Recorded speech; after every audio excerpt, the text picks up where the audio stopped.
Tonight on Mid-Maryland Votes, we're joined by Andy Ellis, who is seeking the Green Party nomination for governor here in Maryland.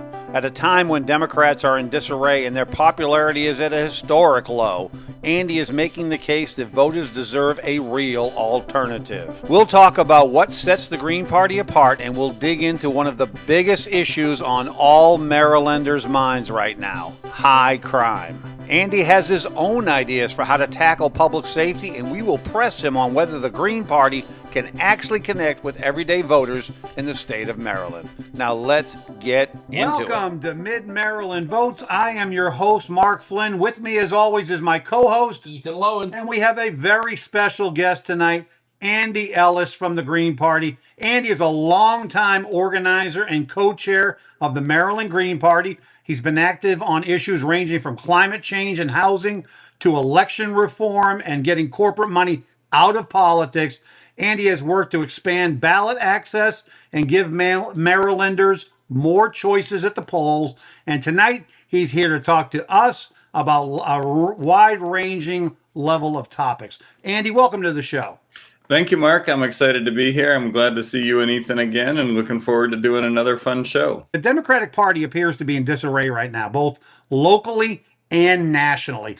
They have dipped to an all-time low in popularity. What do you attribute this to? Well, I mean, I think the 2024 election really pissed off a lot of Democrats for a lot of different reasons. I think keeping Biden in the race for as long as they did, despite the number of Democrats who said that they didn't have faith in him and that they thought that he needed to drop out, was a real betrayal of trust of a lot of folks that had supported him in 2020. I also think that the way that they handled Israel and Palestine hurt them quite a bit. I think a lot of people look at the 2024 election and think that they handled it terribly and got rich off of the process. And I think the combination of those two things pisses people off. Here in Maryland, what you have is a lowering of ratings, where the beginning of the year, the Democrats were at a 61% approval rating. Now in July, just a few weeks ago, they've dropped from 61% to 50%. What do you attribute that to? Just the same issues? That poll is pretty interesting because, yes, Westmore has a 50% approval rating in that poll, but I think Donald Trump has a 33% approval rating. The Maryland House of Delegates, Republicans have like a 30% rating, and I think the Democrats and the House of Delegates in the legislature have like a 35% rating. So what I think it shows is that people are pissed off at all of the politicians. I think that when we see a general frustration with politicians of both parties, and a general belief that the state is going in the wrong direction, plus the kind of economic anxiety that people feel right now, you get those kind of poll numbers. We need to present a vision of a Maryland economy that takes away some of that anxiety, that does not put national agendas before Maryland needs, and that makes sure the government can work if we're going to pay the kind of taxes that we pay. Yeah, and look, I think healthcare has always been an issue that makes people feel precarious. The Democrats are stumbling. I mean, they're stumbling pretty badly right now. What is the Green Party's plan to connect with everyday voters, the working class, blue-collar workers that really make up most of the independents, which will make this election make it or break it for whatever party in the future? Yeah, I think we need to go and have these kind of conversations that we're having right here with people in their churches, in their union halls, at a bar, at a park, wherever. We're not going to be able to do it with mass media and all the, ads that get put on during the baseball game that the governor is using to communicate with people right now. We need to just have these conversations and make sure that we're listening to people. Plenty of people are under the belief that they have to choose one of the two parties. And as we get closer to 2026, the Democrats are going to be ramping up the rhetoric that in this time of Trump, we can't afford to do anything else. And, we've got to be able to hear that, listen to that, and then offer an alternative vision that is better. Hey, Andy, we share something in common. I actually really love Baltimore. I enjoy it. I'm a Bostonian, so Baltimore reminds me of my hometown in lots of ways. But there is a lot of crime issues down there in Baltimore. One of the pushes right now is Governor Moore is in a pissing contest with Trump over whether they're going to actually bring in the National Guard and help out with the crime situation in Baltimore. What's your overall feeling as a resident of Baltimore, and then also as a leader in the Green Party.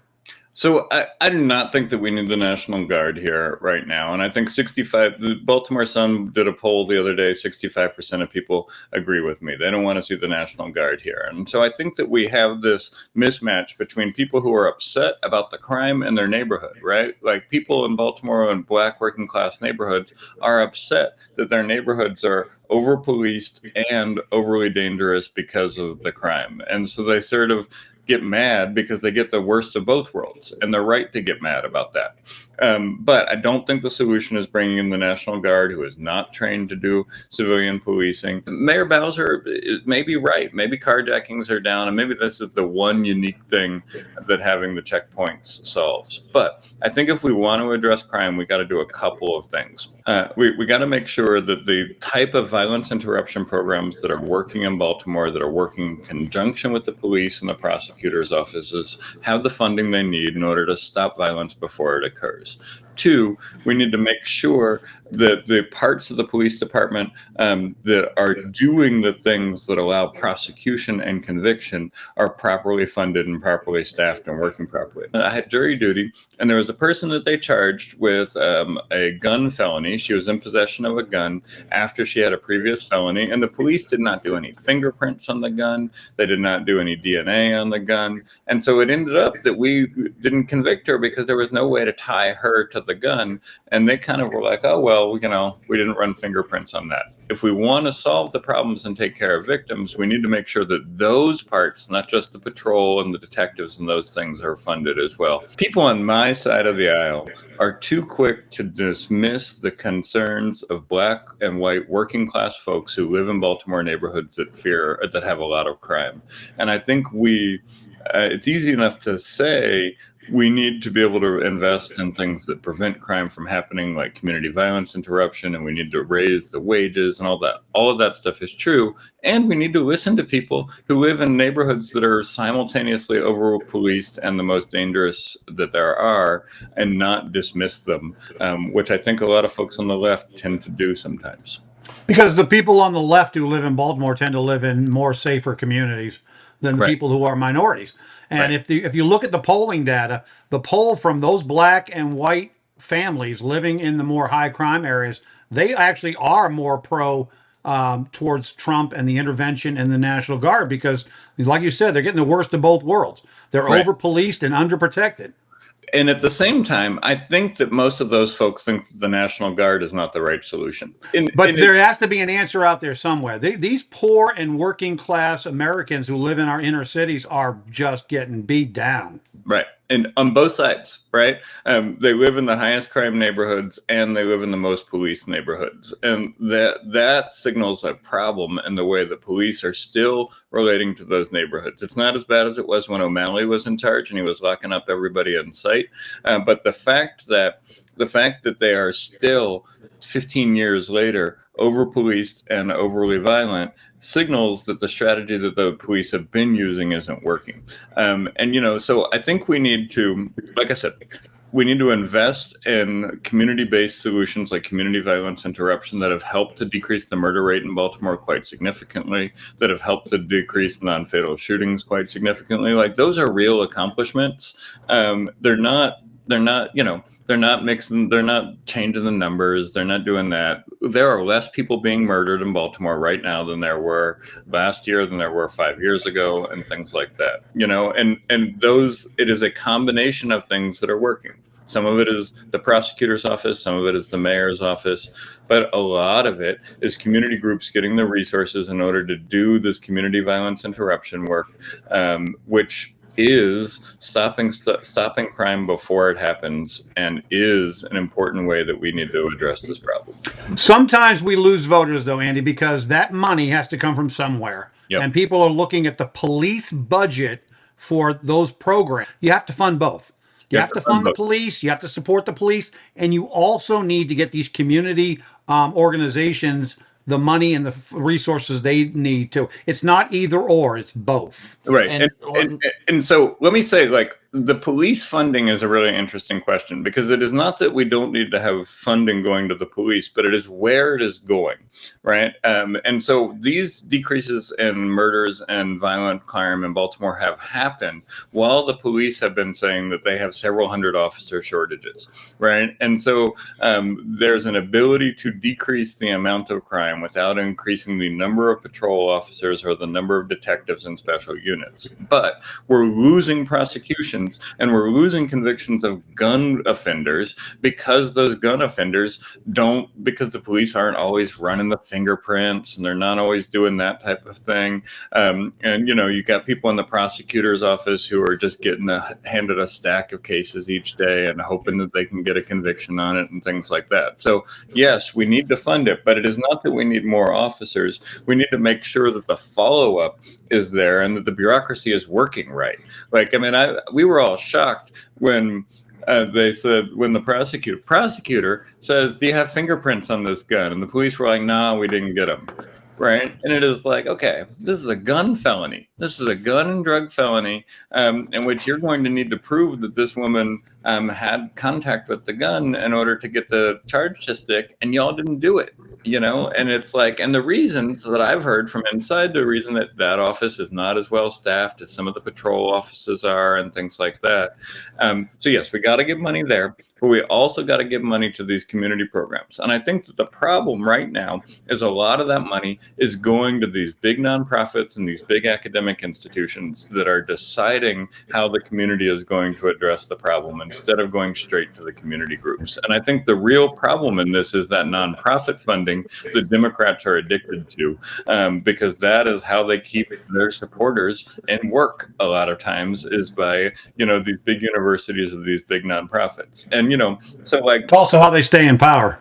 It's also how they stay in power. So, like one of Moore's chief advisors left and went to go run the Abel Foundation. That's not a loss for Moore. That is having an advisor in one of the most powerful institutions in the city of Baltimore. And that is spreading out his power as he prepares for the 2026 election and the 2028 election. It is not a weakening of his power. It is an opportunity for him to send somebody, Fagan Harris, and put him in charge of the Abel Foundation, which handles a good chunk of the money coming in and out of Baltimore from federal government and from Bloomberg and from all these other folks. And that is the place where the money needs to come from, right? The money needs to come from those big university and nonprofit contracts and go to the small grassroots groups and go to the fingerprint division of the police department. And what you're talking about is something that has been discussed in more and more detail as the last several years have gone by, where there is this network of nonprofits that are really essentially an extension of these big, large government bureaucracies. And the nonprofits serve to enrich certain individuals, and the nonprofits also take these taxpayer dollars and then do contributions to the politicians that are voting the larger budgets to these nonprofits. And that, as that has gained steam and more details have been coming out of it, I think that's what you're referring to. There's two groups of nonprofits, right? There's the big institutional nonprofits that are handling large grant figures, that are handling federal grants, that are handling state grants and things like that. And then there's the small nonprofits that are a couple of people in the community who are using the same status, same tax status, in order to do a kind of work that is way different, or it's often very similar to what the big guys are doing, but they're doing it based on experience and things like that. So I want to be clear, it's not all nonprofits that I have a problem with, but it is the well-funded, well-connected ones that are serving as these entities where all the federal money goes, all the state money goes, all the Bloomberg and Microsoft money go to these big foundations. And half of that money on the grassroots level would be much more effective at preventing crime, at stopping crime, and at allowing the people who know how to stop crime in their community to have the resources in order to do so. And you mentioned the Bill and Melinda Gates Foundation sending money to those types of nonprofits that, for lack of a better term, I guess we'll just call them bureaucracy extensions. Is perhaps more accurate than to call them nonprofits. But the Bill and Melinda Gates Foundation Foundation just this past week, I believe it was Thursday, announced that they were no longer going to work with the company that was sending their donations to these large nonprofits. It appears that your message is getting out there and being heard in some of the places it needs to be. Now, what you are saying also is that the alternative are these small, truly local nonprofits, and you mentioned violence intervention programs, is I believe the way you worded it. What do you mean by that? What are these programs? So there are a series of programs in Baltimore City where people are doing what they can to anticipate violence ahead of time because they are members of the community. They hear about a conflict that is brewing, and they, as elders in the community, are going and they are speaking to folks and they're trying to prevent that violence. That model has worked in Newark, New Jersey. That model has worked here, and that model has worked in a variety of other places because those are folks who have the vested interest in stopping the crime before it happens and handling rehabilitation at the community level and things like that. And this has been happening in Black communities for a very long time. As long as Black urban communities have been dealing with an increase of crime, the churches, the nonprofits, the after-school groups, the people who know everybody have been doing the work to try to stop the violence. Now it's starting to get a little bit of funding. And as it starts to get a little bit of funding, we can see it drastically decreasing the amount of,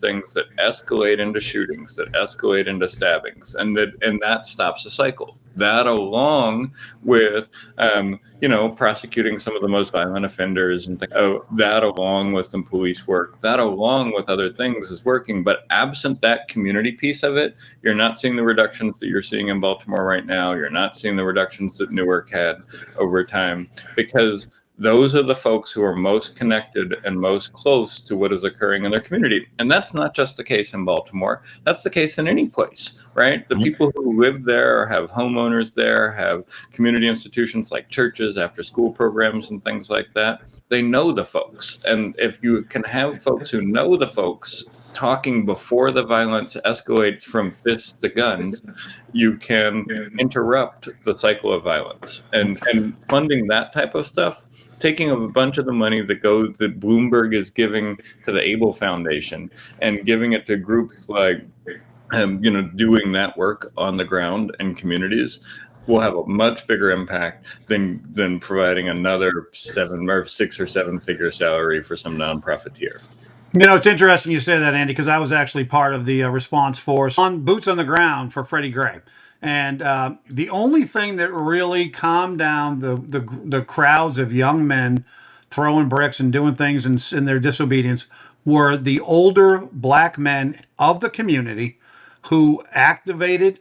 They formed ranks. They went out there. They spoke to these young men. And really, the violence fell off a cliff right after that happened. I mean, it's clear that as you said, people in the community who have a vested interest, people that are seen as father figures and mentors, those people need to receive those fundings and not these big, nonprofits that are putting that money away. My rule for a nonprofit is this: if the CEO of a nonprofit's making more than $250,000 a year, there's a problem. Those nonprofits have their place, I'm not saying we should get rid of them. They have their place in the ecosystem, but right now they take way too much of the funding that is directed to stop gun violence. Bloomberg is investing heavily in this type of thing, but he's investing heavily in programs that aren't from Baltimore. He's using national models and best practices. That's always the catchphrase here, I think, is like, we're using best practices and research-driven things. And it's like, well, maybe if nobody has bothered to do the research on how Black men are preventing violence in Black communities, there's not a good way to prove that is the research best practice. But we know it is. It just makes sense. It's intuitive that it is going to be that way. And they can't do it alone, right? But having those groups be empowered to do it. In Baltimore during Freddie Gray, what I think was different in Baltimore than it was in Ferguson or in any of the other places where this happened is Baltimore has that network. There is an indigenous local network of folks who have been doing this work for decades, and they learned it from their father and they learned it from their grandfather. Yes. And that didn't exist in Ferguson because it was a small suburb of St. Louis. So you had all these folks from outside creating the conditions of conflict with the police, for good or for bad, whatever. But in Baltimore, it was a different situation because the people who were out there were the pastors and the teachers and the guys who have been teaching boxing and those type of things. And they were out there talking to folks, and they've got credibility, they've got voice, and people are listening to them. Again, this isn't perfect, but these type of programs have contributed significantly to the decrease in violent crime in Baltimore, and we need to get more resources for those type of programs. And it has a resonating effect because after the Freddie Gray incident, there was two other incidents where cities were rioting across the country, but Baltimore avoided the damage and the rioting because of that network of mentors and older men who shepherded the community. And when you talk about those intervention programs, that's also common sense. I mean, it's gone back thousands of years that the village elders would sit in the town square, and people would randomly would come to the town square to the village elders to have their issues dealt with. That is what you're describing. Of course it works. It has always worked. Right. And Baltimore has always been an interesting city because, and you will often hear this stat that says that Baltimore had more free black folks at the turn of the Civil War than any other place in the country. And it did at the end of the Civil War as well. But in Maryland, we didn't have the Freedmen's Bureau. We didn't really have an elongated Reconstruction because Maryland wasn't in revolt against the Union. So the things that happened to the southern states didn't happen. And by 1866, the Democrats who had been in power prior to the war were in power again. They took away a lot of rights of freed black folks in Baltimore City. And a group called the Brotherhood of Liberty started up and started creating these kind of community networks at that time in Baltimore because they understood that without that kind of community network, people were going to be put into apprentice programs, people were going to be arrested, and there wasn't going to be any business network. So there's always been this history of independent, community-based solutions when the government is failing in Baltimore City. And I think what you saw in Freddie Gray and what we're seeing now is another example of that. And we need to invest in nurturing those programs and making sure they have the resources they need and not filter everything through Bloomberg's favorite nonprofit. Andy, you're sounding an awful lot like someone on the right side of the political spectrum right now. One of the things that I think makes Greens often sound like we are sound appealing to folks on the right side of the political spectrum is we believe in decentralization and we believe in community empowerment. And so in Baltimore, the group of folks that may do that and prevent the violence may be mostly black men. And somewhere in Western Maryland, the folks who are preventing the overdoses and doing that kind of work and going out may be mostly white folks, right? It doesn't have to be a race-specific thing. It is people in the community are the ones best positioned in order to address the problems of the community, and they need the resources they need in order to do that. And if that's a right-wing sounding position, I'm happy to have it. I'm happy to have you hear it that way. Well, there's no doubt that the center is where the majority of Marylanders sit.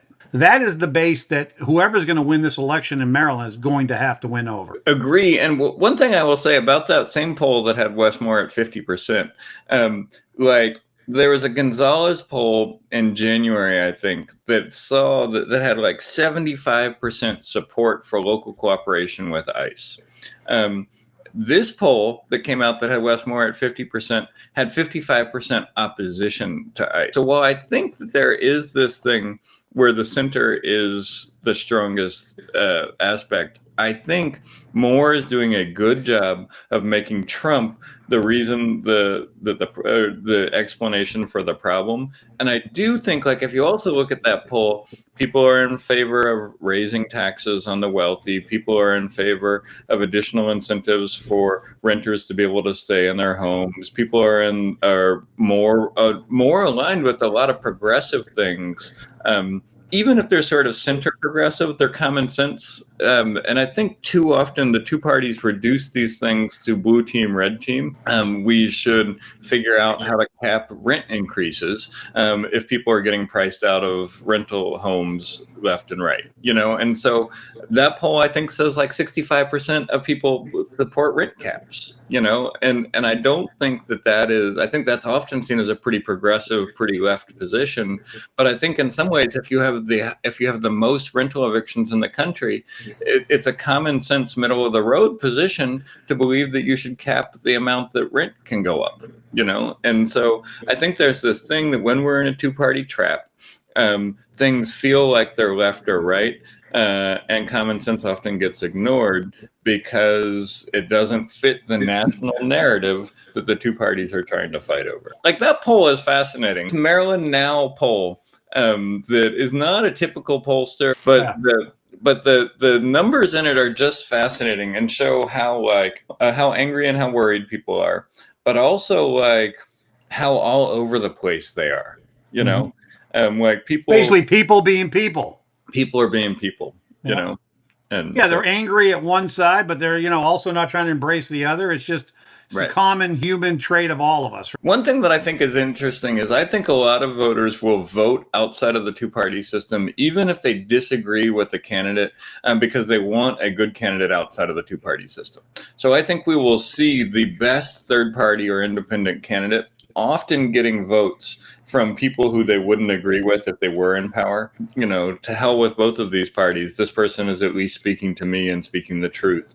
I think is a thing that happens quite a bit. Andy, I think that you're diagnosing a possible future for Maryland because there are some fairly big hitters that are talking about filing as independents. Yep. What would be your strategy if one of these big heavy hitters, like, for instance, former Governor Hogan, came out as an independent? Well, Larry Hogan was flirting with the No Labels nomination or flirting with No Labels in 2024. He was the national chair of No Labels right up until the moment that No Labels had ballot access here in Maryland. And then he withdrew as the national chair, filed as a Republican, and ran on the side with Trump. I actually kind of think that he'll do that again if he gets in. I would love to think that he would be the guy that started an independent or third party movement, because if there's anybody in the country right now who could probably potentially get elected as a third party gubernatorial candidate like Jesse Ventura did, or like we have some independents in other places, I think it would be Larry Hogan in Maryland. I would love it if we had some strong independents in the race. I think it would help with things like ballot access, debate access, and helping Marylanders to understand that two parties is not the solution to our problems, and that we need a diversity of choices in order to represent the diversity of political perspectives that Marylanders have. I think you talked about it earlier. People are people. Trying to categorize people into either red or blue is ridiculous. I mean, there's shades of red and there's shades of blue, and most people are in the middle. I was supportive. If Larry Hogan had wanted to run with No Labels, I think that's really good. I think we need a party in the middle that is sort of an anti-partisan, good government. But we also need people like Greens and Libertarians whose critique of the two-party system is not that they can't get along, but it's that they don't go far enough in order to address the things that are not considered solutions in the current system. And the loss of the third party in America, really since World War II, I don't think has served our country well at all. It is not, and it's intentional. That system was built on two non-ideological parties who would come to compromises and work things out. Well, we are no longer there. We now have two ideological parties that won't compromise. So the whole basis of the system is built on non-ideological parties that will compromise in order to get the best of the country done. And we don't have that anymore. And so the intentional shutting out of the third parties by the American political science establishment, by the media, by the courts, and by the parties as they became these sort of nationalized corporate brands has absolutely hurt that effective that you're talking about, Ethan. And it's really dangerous. I think it's really dangerous. And I think we need to be able to move back to a system where third parties are an actual part of the system and help it to correct when both parties get on the wrong course. It's kind of interesting you say that, Andy, because the only thing that the Republicans and the Democrats agree on is they don't want a third-party system. Right. It's not a threat to democracy. It's a threat to the power that they have in the democracy, right? Right. And it's a threat to their ability to raise money. And I think most American people look at that and say, this is BS. This isn't working for me. And you all are doing this in a way to enrich yourselves. I think that's the other thing that has really hurt the Democrats, is that they can't shake this notion that they're doing this to enrich themselves, not in order to help the people. Yeah. And nobody who looks at politics can look at it and not know that people are making money. It doesn't matter what party, what size. they're going into Congress, they're going into the Senate, they're going into the presidency, and coming out wealthy people. That's got to be a clue that our system needs to be reformed. So the midterms coming up, historically, the sitting president loses seats. The Democratic Party is in complete disarray. Popularity falling. How do you see this midterm election going? I don't know. I mean, I think it's hard to tell. Like, I think this redistricting thing, I think the Republicans are redistricting because they're worried that they're going to lose seats. I kind of think that both parties are playing with fire on this, because I think the people who are not diehard voters in both parties are going to be really pissed at both of them. We're in a place where the two-party structure that I talked about that emerged in 1950, that is breaking down right now, and we're watching it break down. And so I think it's really hard to predict what is going to happen with the midterms, but I do think that what we can predict is that the demand for a change in the kind of electoral system and the kind of political system we have right now is going to grow and grow and grow, and that this election is going to contribute to the growth of that more than it is going to contribute to the growth of either party. That's a great way to end. Go ahead. Yeah, thank you. I love coming on with you all, just having a good conversation on a Sunday night. So, back in the good old days, Andy, Democrats, independents, and Republicans could sit around, have a beer, and talk politics, and nobody threw any punches. Right. I kind of enjoy that with you. Same with you all. I appreciate the opportunity to come on and talk about these things, and I hope the people who are listening and viewing appreciate it as much as the three of us do. Hey, this has been Mark Flynn with Mid-Maryland Votes. As always, is my co-host Ethan Lowen. If you like what you've heard, please like, share, and follow, and we will see you on the next episode. That was Andy Ellis, candidate for the Green Party's nomination for governor of Maryland. We talked about Democratic disarray, the role of third parties, and his approach to solving the very real problem of crime across our state. Whether you agree with him or not, Andy makes the case that Marylanders deserve more choices at the ballot box. Like, follow, and share for more content like this, and stay tuned for our next conversation on Mid-Maryland Votes.